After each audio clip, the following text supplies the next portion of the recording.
Когда в 60-е годы кинорежиссер Михаил Ром выпустил документальный фильм «Обыкновенный фашизм», тот задержался на экранах всего около 2 дней. Секретарь ЦК КПСС по идеологии Суслов усмотрел в фильме критику советского строя, спросил кинорежиссера: «Михаил Ильич, а почему мы вам так не нравимся?» Позже автор книги «Номенклатура» профессор Михаил Васленский написал: Ром подобрал из немецкой кинохроники гитлеровского времени кадры, поражавшие сходством с советской реальностью. Зал отвечал горьким смехом на показ этих кадров в сопровождении голоса Рома, задумчиво читавшего свой комментарий. А это уже наше время. Оживший портрет из красного школьного уголка научит, как правильно рисовать кота. Кошка, ведь сзади.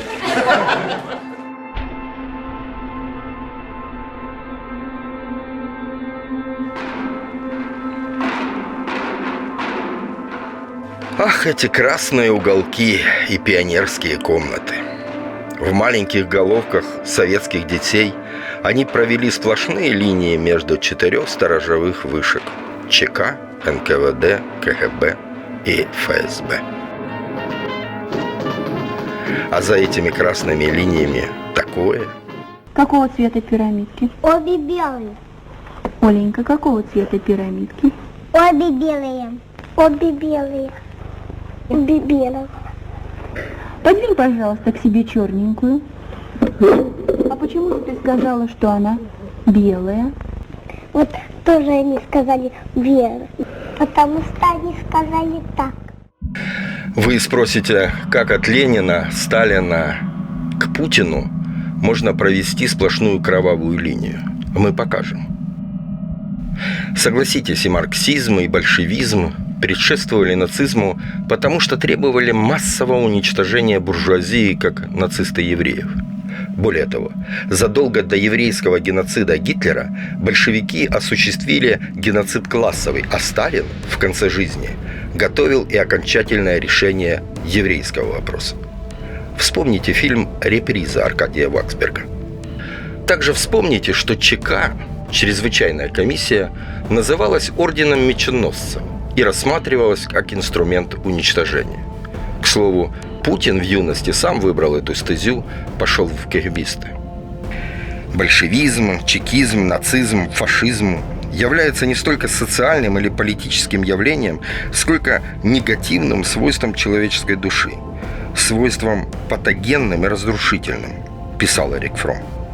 Все они всегда выбор охлоса, быдла, темной невежественной части населения. И пробела между ними нет просто потому, что они имеют одинаковую природу. Доктор физико-математических наук, профессор, лауреат многих государственных премий, автор более 400 трудов, философ и путешественник Игорь Гарин удивляется. Куда катится Россия?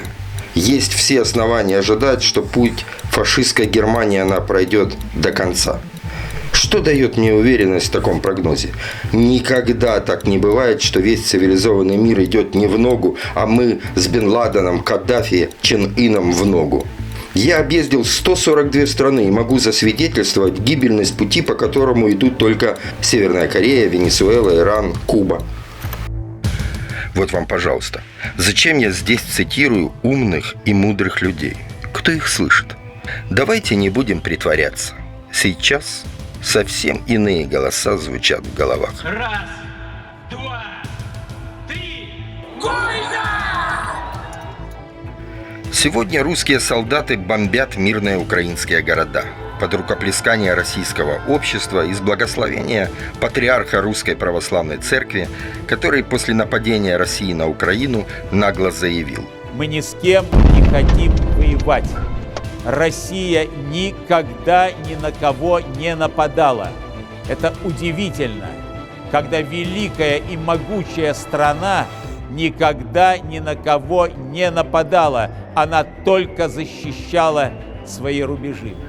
Дело здесь даже не в привычной лжи патриарха, а в абсолютной нравственной глухоте, во всей той исторической генетике, во всенаплевательстве и ментальном суициде. С приходом к власти Горбачева у всех нас появилась реальная возможность осознать, что творились с ее страной большевизм, сталинизм, миллионы жертв, лагеря смерти, уничтожение элиты, полуголодное сосуществование. И что же в результате? А в результате исторической генетики очередной фюрер и развязанная им война. Но давайте обо всем по порядку.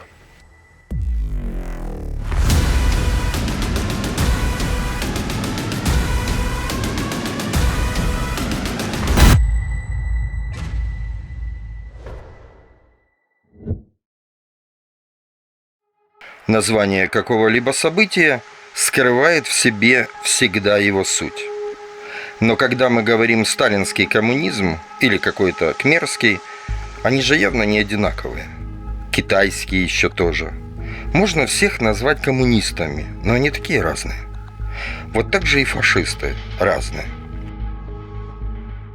Изучать измы бесперспективно, если не разобраться, что же лежит в основе. Советский Союз все-таки привил нам, кто такие фашисты. Это немцы. Не итальянцы, а именно немцы. Это немцы, которые всех убивали. Этот стереотип, который существует, и если мы проведем опрос, то окажется, что фашисты – это те, которые на нас напали, над нами издевались, строили концлагеря, чинили зверства нечеловеческие. Но мы их победили. Это такая борьба добра со злом.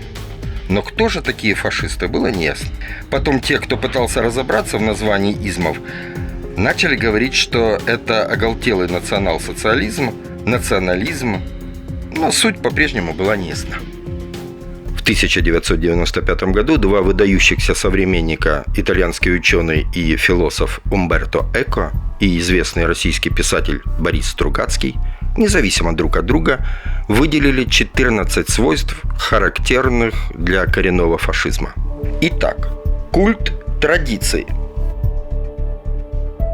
Для традиционалистов правда уже давно обозначена, и любое отклонение от нее может быть только в сторону неправды и зла. Отрицание современности. Фашизм – это задержавшийся в развитии феодализм, переживший и век пара, и век электричества, и век атома, и готовый пережить век космических полетов и искусственного интеллекта.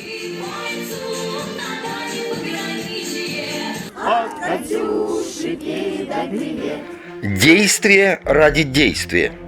Марши, погромы, смены символики, черные рубашки, гитлеровские приветствия, помпезное сооружение без практического применения. Все это сложно обосновать рационально в ответе на вопрос «зачем?». Несогласие равно предательство. Кто не с нами, тот против нас. Ксенофобия. Они всегда мыслят категориями «свой-чужой», «наши не наши», «воры, фраера». Они целые народы с легкостью необыкновенной записывают в негодяя или в дураки, или в бандиты. Это что, германцы, херянцы, это все твари. Всех надо уничтожать. Раздраженность масс. Обида и злоба среди широких масс делает их восприимчивыми к агрессивным призывам. Я считаю, что нужно брать и Польшу, и всю Прибалтику забирать. Национализм и идеи заговора. Заговор может быть международный, англосаксонский империализм, например, призрак коммунизма, но также и внутренние, те же предатели, пятая колонна, иммигранты, евреи. Я прям говорю, я нацист. Противоречивый образ врага. Все фашистские режимы обречены на поражение именно из-за своей неспособности объективно оценить мощь врага. Русские вперед! Куда вперед? Культ войны. Пацифизм равносилен братанию с врагом. Сражение – это смысл жизни. Мирный фашизм немыслим. Культ силы и власти. Наш народ самый сильный, героический, духовно праведный. А есть народы, которые в этих отношениях, наоборот, самые слабые, жалкие, гадкие. Таджики! Нет! Киргизы! Нет! Русские! Да! Культ героизма и смерти. И мы как мученики попадем в рай, а они просто сдохнут. Культ мужественности. У фашизма мужское лицо, торс и увлечение. Выборочный популизм. Беспокоят мигранты, выгнать мигрантов. Раздражают какие-то новомодные штучки, запретить новомодные штучки. Газета пишет непатриотические вещи, закрыть газету. Не нравятся геи, запретить гомосексуализм. При этом фашисты всегда оправдывают свои действия якобы волей народа. И последнее – новояз и подмена понятий. Наша-то цель не раскручивать этот маховик военного конфликта, а наоборот закончить эту войну. Но это не война, это спецоперация. Как это работает? Очень просто. Войну назвать специальной операцией, бегство с поля боя передислокацией, взрывы хлопками. Поскольку слово «фашист» уже стало нарицательным, современные фашисты уж точно на себя этот бэдж не оденут. Зато они могут в лучших традициях новояза и подмены понятий налепить клеймо на своих врагов. Это значит, руководство немецкого народа такое. Это значит, что немецкий народ снова взяли в тиски фашисты. И не надо ли нам немецкий народ от этих фашистов освободить? Они вооружают нашего врага, правда же? Украинцы нам не враги, но украинцы тоже нация, оккупированная фашистами. Временно. Мы уже работаем над этим. Руководство современной Украины нам враги. Как же эти измы зарождаются? Любое человеческое действие имеет под собой нечто, что для простоты назовем энергией. Рассмотрим фашизм, пусть пока в размытой формулировке. Там есть какая-то энергия, то есть фашисты чего-то хотят. У них есть какие-то основания по этому поводу, и они для этого готовы что-то делать. Всегда. А как устроен человек? Его энергетический механизм. Человек что-то хочет. Он о себе что-то представляет. И что-то он имеет. То есть я хочу что-то, чего не имею. В этот момент возникает задача, что я буду делать для достижения желаемого. Государство, если оно нормально, как раз и управляет вот тем рассогласованием между «хочу» и «имею». Говорит, знаете, нужно для этого посадить дерево. Или перевести бабушку через дорогу. Или построить симфофазотрон. То есть закладывается выделение энергии. Куда более энергии выделяется в состоянии несогласия. В комфорте, в согласии, в мягкой кровати и вкусной пище фашизма нет. А несогласие берется из того, что то, что сегодня имею, не соответствует тому, чего я хочу. Я не согласен с тем, как живу. Не согласен, меня это не устраивает, я хочу жить в большом красивом дворце, а не в списанном вагоне. Возникает раздражение текущими условиями. Хочу быть царем, например, всех армян, а при этом подметаю улицу. Появляется некое рассогласование между тем, кем есть сегодня и кем себя вижу.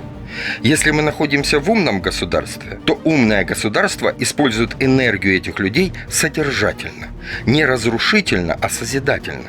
Государство зарабатывает деньги, объединяя энергию этих людей во что-нибудь, например, в производство космических кораблей, в рытье каких-нибудь каналов, в обучение детей, в создание предприятий малого бизнеса.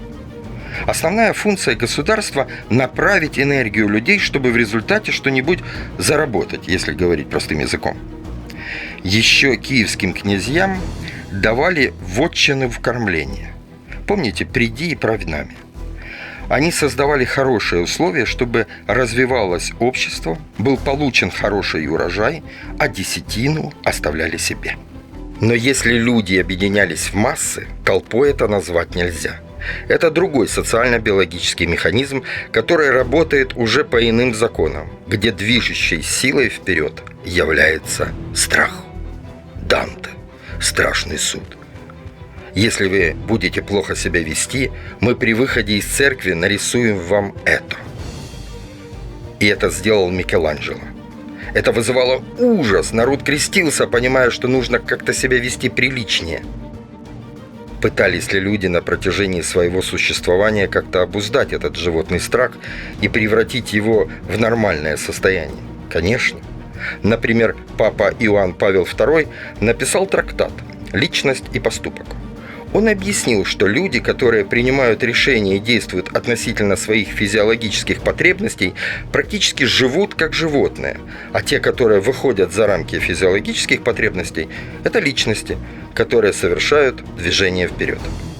Религия все время пыталась сказать, что есть дьявол, который нас подбивает ничего не делать, пьянствовать, грабить, а чтобы мы уподобили себя Богу, мы должны потратить усилия вот на это и это.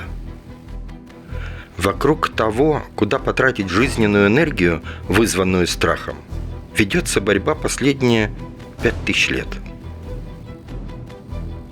Государство в любой стране формирует некий механизм, куда нужно вкладывать активность. Религия позволяет это делать с одной стороны, с другой стороны государственное устройство. И вот теперь самое главное. Если государственное устройство авторитарно, оно не позволяет большому количеству людей реализовать свои потребности. У этих людей не скомпенсированная отрицательная энергия, агрессия внутри. Куда она может быть направлена? На революцию. Это уже было в 1917 году. Человек – это животное, активное, агрессивное и жестокое.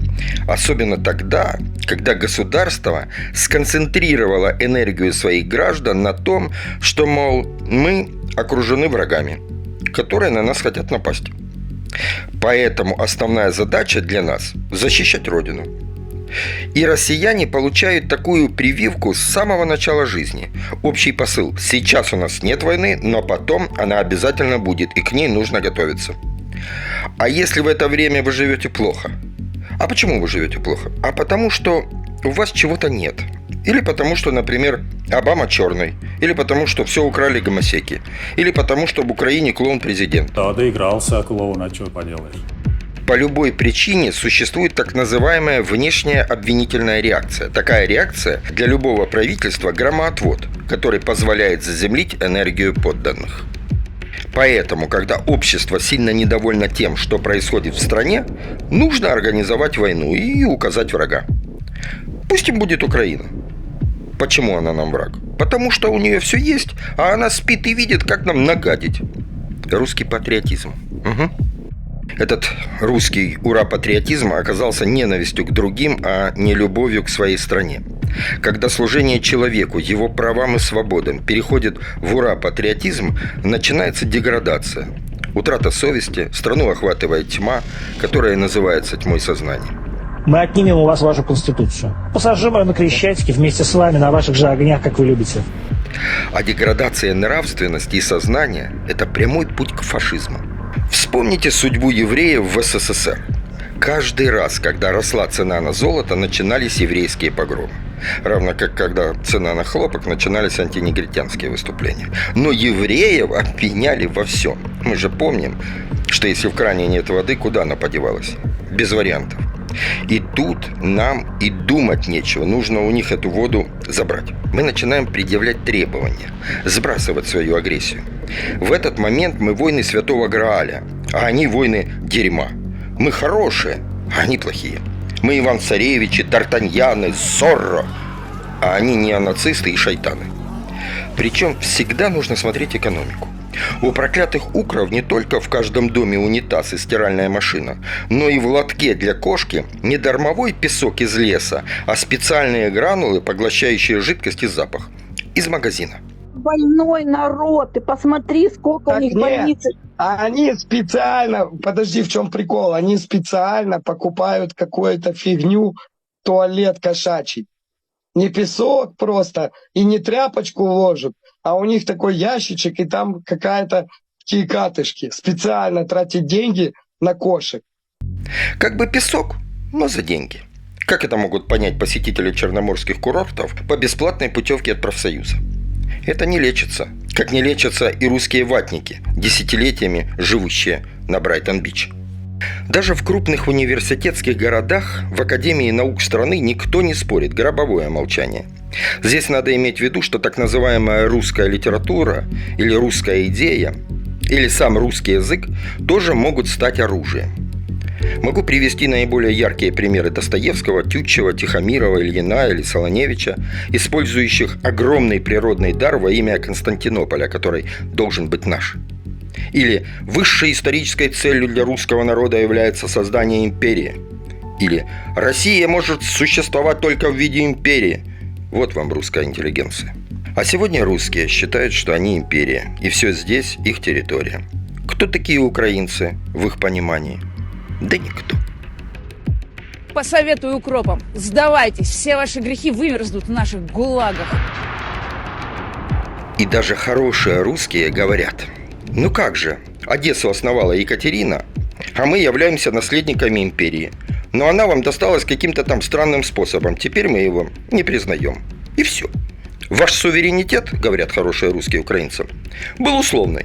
Вы можете говорить о независимости, но только если вы не против нас. И то, вы должны доказать эту свою самостоятельность. Повторюсь, реализовать свою накопившуюся агрессию в таком формате возникает желание у государств недемократических. Слишком большое количество народа не заняты своим трудом, не думают своей головой. Вот почему хороша демократия, где каждый занят своим и нет времени на национальные объединения, где не говорят, что мы всех убьем, нападем, у кого-то что-то отнимем. Чем меньше этот народ может сам себя обеспечить, чем меньше предпринимательства, карьеры, мастерства, экономической свободы и так далее, тем в большей степени возникает ситуация, когда энергию масс направляют на войну. Если взять Россию, то здесь как раз мало экономических свобод. Игорь Сечин, выступая по телевизору, сказал, мол, у нас страна большая, нам предпринимательство вообще не нужно, мы если строим, то сразу «Газпром» или «Руснефть». И все люди, которые имеют желание сделать булочную, реализовать желание, не могут. А могут вместо этого ненавидеть кого-нибудь. Они могут ненавидеть Сечина или Путина. Но если им покажут, они будут ненавидеть Зеленского.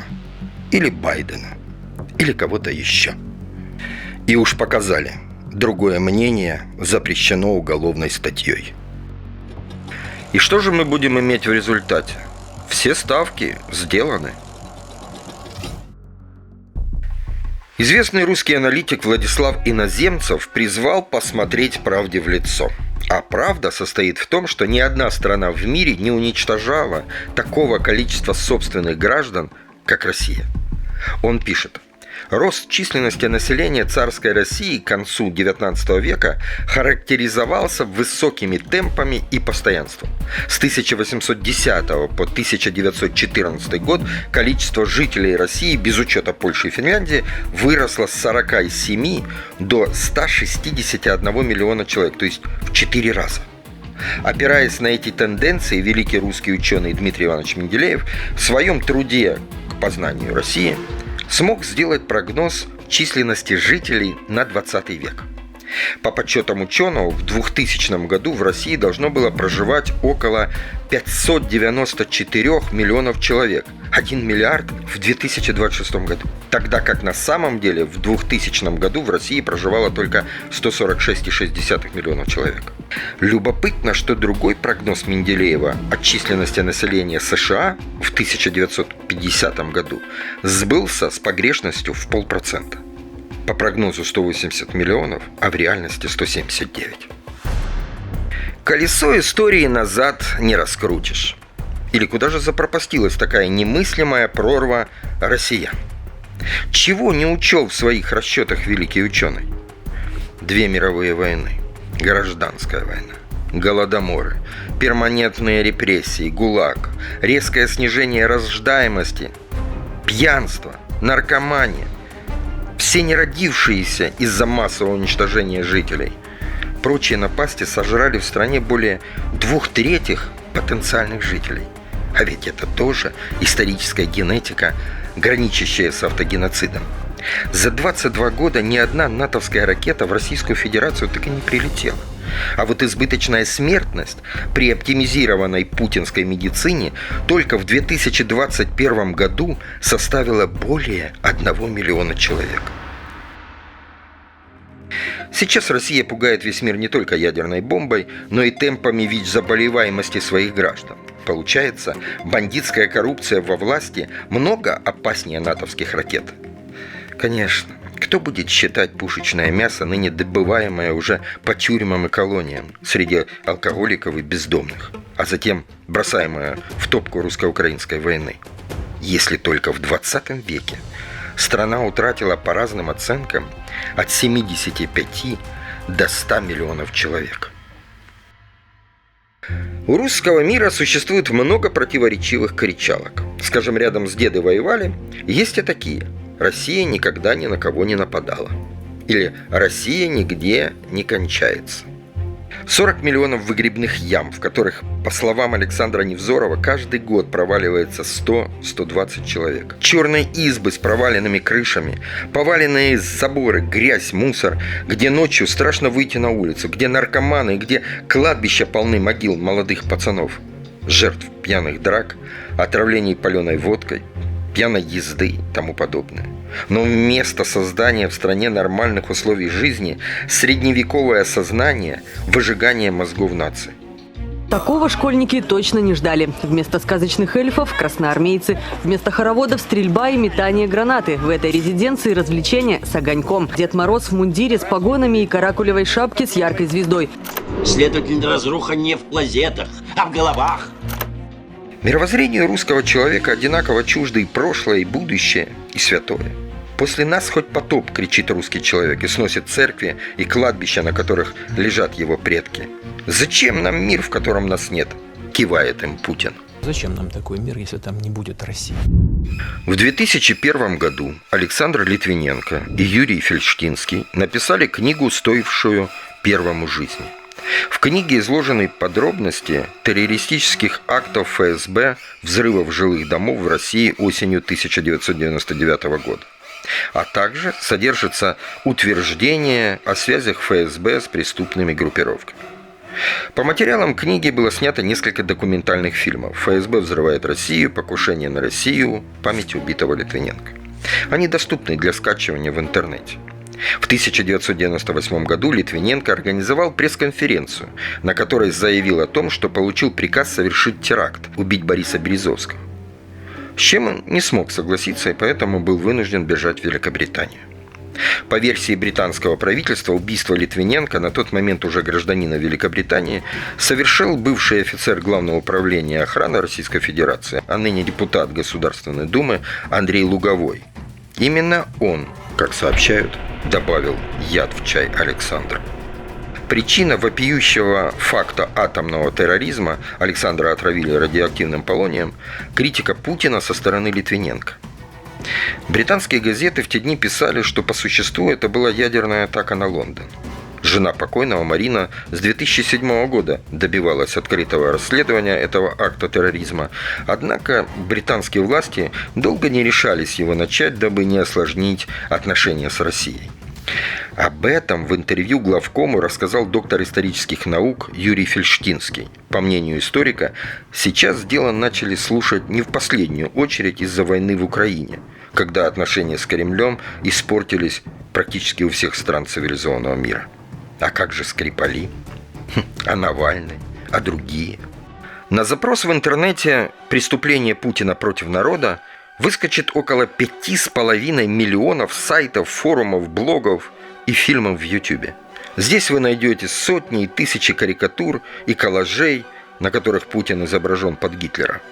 Путин фактически реализовал главный принцип муссолининского единства, или фашизма.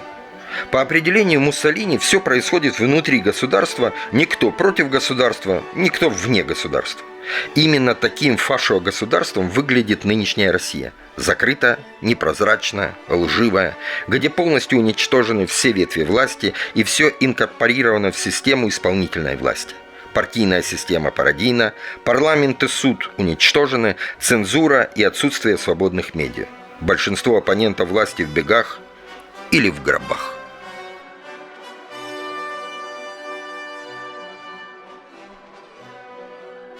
А что же цивилизованный мир?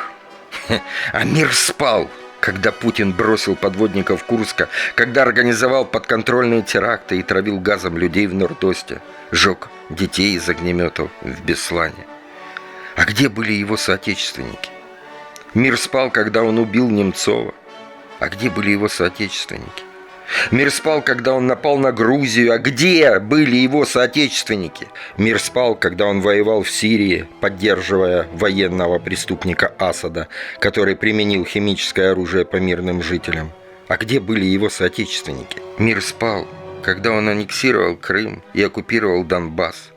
Мир инфантильно спал, когда он пытался дестабилизировать, вмешиваясь в выборы, осуществлял кибератаки, пытался организовать переворот в Черногории, разделить Италию, поддерживая сепаратистов. А когда он годами разгонял великодержавную истерию, настаивал на исключительности России русских, взращивая в них ненависть ко всей планете, возводя войну в культ. А где были его соотечественники? Мир выражал озабоченность, а потом снова засыпал. Мир выражал тревогу сквозь преступную дремоту. А глубинный народ все это время молчал или механически повторял то, что вещали пропагандисты. В результате сегодня мир проснулся на пороге Третьей мировой войны, оказавшись в бреду или внутри самой страшной антиутопии, которую нельзя было придумать даже самым проницательным умом. Население российское, к сожалению, вот так вот заболело фашизмом. И, похоже, к выздоровлению быстрому не придет. И все это придется пережить. И это страшная картина. Психически больные, они ходят по улицам и кричат: «Убей хохла!» А власть их поддерживает, они еще посмотрят телевизор, снова на улицу и снова будут кричать. И россиянам не стоит обижаться, что не получается уйти от ответственности, что теперь все они надолго стали изгоями во всем цивилизованном мире, что о них судят и вот по такому. В 2018 году в Подмосковье был открыт храм Вооруженных сил России, новая идеология, воспевающая войну.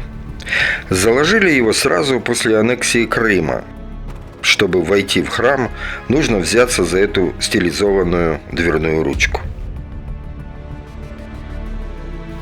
В этом храме мозаика Гиви и Моторолы, и китель фюрера, как главная реликвия.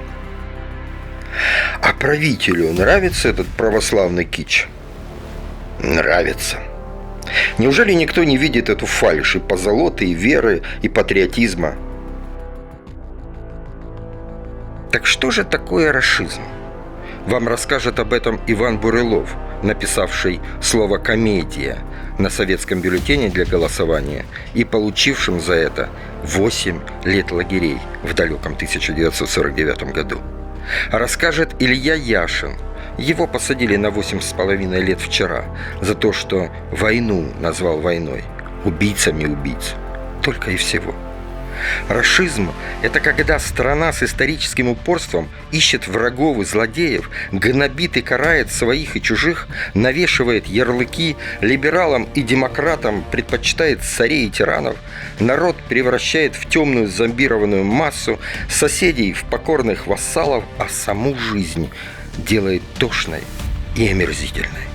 И строят вот это. Рашизм – это концепция особого пути, о котором так много говорили большевики, с нацистской идеей превосходства, правда, не расового, а духовного. И на выходе имеем убойную смесь, именуемую русским миром.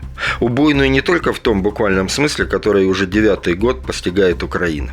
Убитый здравый смысл своей смертью скрыл следующее противоречие. Враги России достаточно могущественны, чтобы якобы систематически мешать ее потугам жить лучше. При этом не мешают ей угрожать им всем сразу и каждому по отдельности. В этом смысле, кстати, весьма показательно, что за годы пребывания Путина у власти наиболее затребованной темой фантастики стал не космос и будущее, а Земля и прошлое. Рашизм лишен воображения. Его с лихвой компенсирует ностальгия. И потому путинский режим не реконструктор, но и не реставратор. Достоверность ему не нужна. Невозможно сделать все, как было. Это очевидно. А стилизация и дешевле, и эффективнее. Культ смерти и культ Путина без всяких внутренних противоречий. Поэтому заверение в любви и дружбе к братскому украинскому народу никак не противоречит очередной попытке уничтожить и этот народ, и его государственность. В 1552 году Иван Грозный со 150-тысячным войском взял столицу татарского ханства Казань. После сражения христолюбивые захватчики вырезали всех выживших мужчин в городе, включая пленных, а женщин и детей царь отдал в добычу своему войску. Буча, Ирпень, Гостомель, Мариуполь, Изюм. Десятки тысяч замученных и без вести пропавших. Это все невыученные уроки прошлого, от захвата Иваном Грозным Новгорода или Пскова до бесчинств Красной Армии в Восточной Пруссии или Афганистане. Вот вам особый путь и невиданная духовность, оправдание величия страны и ее очередного фюрера. И 490 убитых украинских детей за 10 месяцев войны. Повторю кричалки русского мира. Деды воевали. Россия никогда ни на кого не нападала. Ну что ж, внимание на экран. Северная война. Кто ее объявил? Только вчера подписали мир с турками, а сегодня уже двинули на шведов. А карательная экспедиция московских войск под руководством Петра Яковлева против Запорожской сечи. Персидский поход. Война за польское наследство. Первая русско-турецкая война. 7-летняя война. Русские войска под командованием Петра Такелия окружают и разрушают Запорожскую сечь. Окончательная ликвидация украинской самостоятельности. Российско-польская война. Подавление российскими войсками гражданского восстания Костюшков в Польше. Российско-персидская война. Итальянский поход Суворова. 19 век. Еще одна русско-турецкая война. Участие России в войнах коалиции. Российско-шведская война. Заграничный поход русской армии. Взятие Парижа как результат зарубежного похода. Очередная русско-турецкая война. Подавление очередного польского восстания. Война против Хивинского ханства. Новое подавление гражданского восстания в Польше в 1863 году. А в Лондоне в это время метро запустили. А тут только крепостное право отменили. Вояки. Война России со Средней Азией. Ташкент, Бухара, Хива. И вновь русско-турецкая война. Силовой захват Ляодунского полуострова с Порт-Артуром. Оккупация Манчжурии. Подавление российскими войсками гражданского восстания в Китае, которое со временем переросло в войну. Агрессия Советской России против УНР и ликвидация независимой Украины. Участие в гражданской войне в Испании. Оккупация части Польши. Так на чьей стороне была Москва в начале Второй мировой? Кем она была для Берлина? А для Польши? Далее. Аннексия прибалтийских стран, не признаваемая в мире вплоть до развала СССР. Советско-финская война. Аннексия Карелии и Южной Финляндии. Советско-украинская война против УПА. Советская оккупация стран Восточной Европы и Восточной Германии. Создание марионеточных просоветских правительств. Аннексия Кенигсберга, ныне Калининград. Кстати, мирного урегулирования, а соответственно и окончательного решения территориальных вопросов с Германией у СССР не произошло. Как и с Японией по Курилам. Затем Корейская война, гибридная война, которую вел СССР, создавая марионеточную КНДР.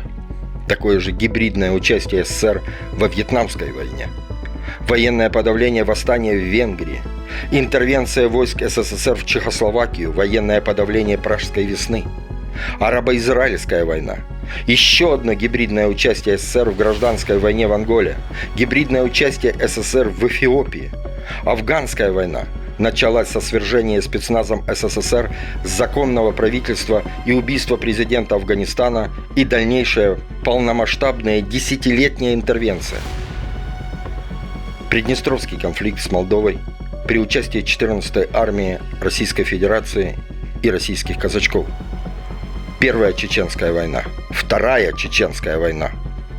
Война против Грузии, образование непризнанных марионеточных анклавов Абхазии и Южной Осетии. Незаконная и непризнанная миром аннексия Крыма, воровство с помощью военных российского Черноморского флота и спецназа ГРУ. Гибридная война на Донбассе, образование непризнанных марионеточных анклавов ДНР и ЛНР. Военные операции в Сирии 24 февраля 2022 года, полномасштабное вторжение в независимое государство Украина.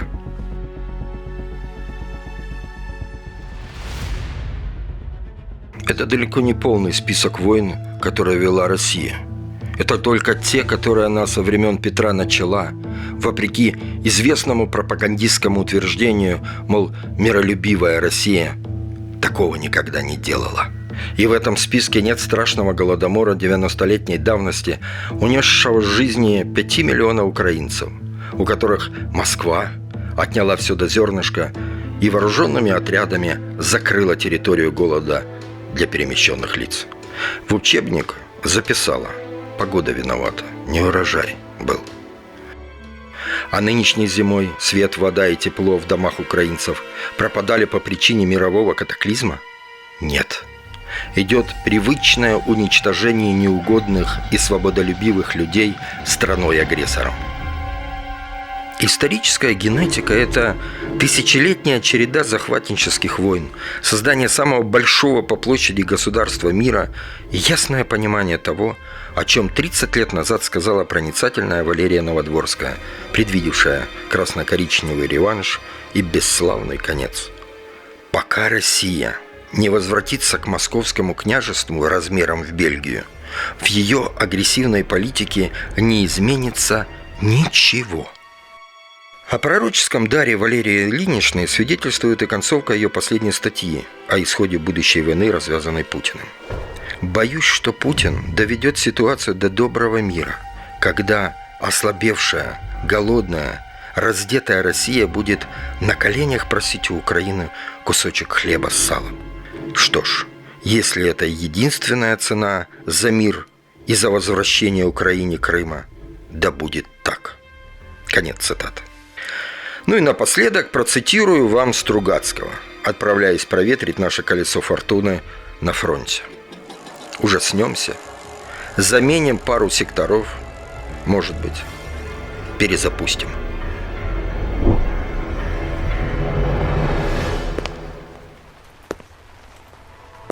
Дорога истории давно уже накатана. Логика истории беспощадна. И как только придут к власти ваши фюреры, заработает отлаженный конвейер, устранение инакомыслящих, подавление неизбежного протеста, концлагеря, виселицы, упадок мирной экономики, милитаризация, война. Теперь, возможно, ядерная. Мы живем в опасное время. Чума в нашем доме. В первую очередь она поражает оскорбленных и униженных. А их так много сейчас. Полковник Васин приехал на фронт со своей молодой женой. Полковник Васин созвал свой полк и сказал им: пойдем домой. Ведем войну уже 70 лет, нас учили, что жизнь это бой. По новым данным разведки, мы воевали сами с собой.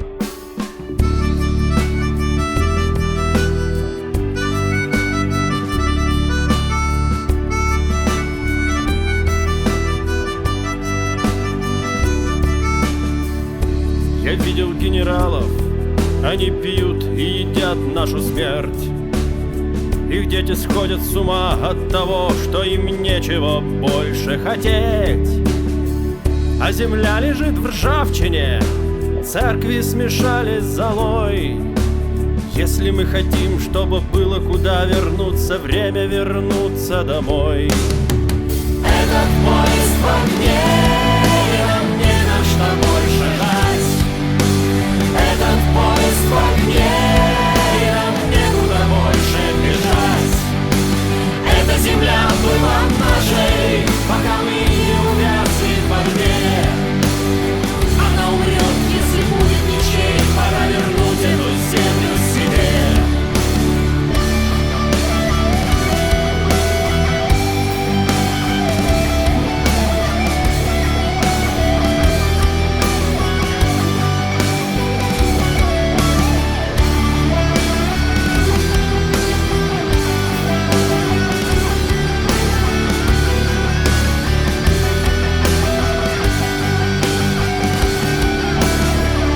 Кругом горят факелы, это сбор всех погибших частей. И люди, стрелявшие в наших отцов, строят планы на наших детей.